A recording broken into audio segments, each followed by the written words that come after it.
दी गई आकृति में यदि कोण OPA बराबर 35 डिग्री तो कोण AOP का मान होगा।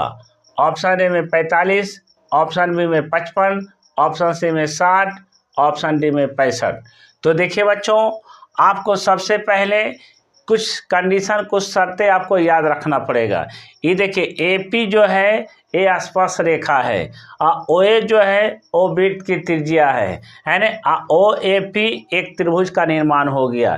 तो सबसे पहली बात आपको ध्यान देना है कि जो स्पर्श रेखा है वो स्पर्श बिंदु से वृत्त की त्रिज्या पर क्या होती है, लंब होती है ना।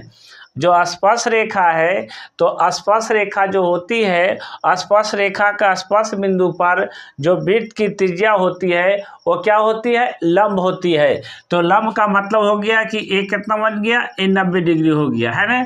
तो कोण आपका OAP का मान कितना आ गया, 90 डिग्री हो गया, क्योंकि वृत्त की त्रिज्या स्पर्श रेखा पर लंब होती है।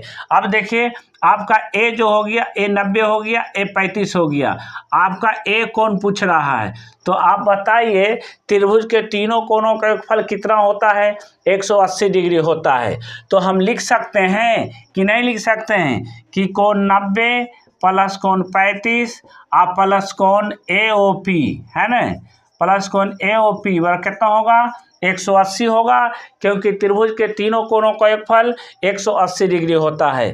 अब यहाँ पर देखिए 90 प्लस 35 जोड़िए तो आपको 5 और 9 3 कितना हो जाएगा, 12, 125 प्लस कोण AOP बराबर कितना हो गया, 180 डिग्री हो गया। अब यहाँ पर पक्षांतर करेंगे तो पक्षांतर में क्या होता है कि जो प्लस रहता है वो दूसरे साइड जाएगा तो माइनस में हो जाएगा।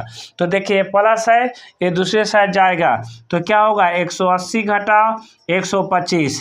अब यहाँ पर घटा के आप लिख सकते हैं कि कोण AOP बराबर, देखिए 10 में से 5 गया 5, 7 में से 2 गया 5, एक तो कितना होगा आपका 55 डिग्री, यानी कोण AOP का मान कितना हो जाएगा, 55 डिग्री। इसलिए ऑप्शन कौन होगा सही, आपका ऑप्शन बी हो जाएगा सही।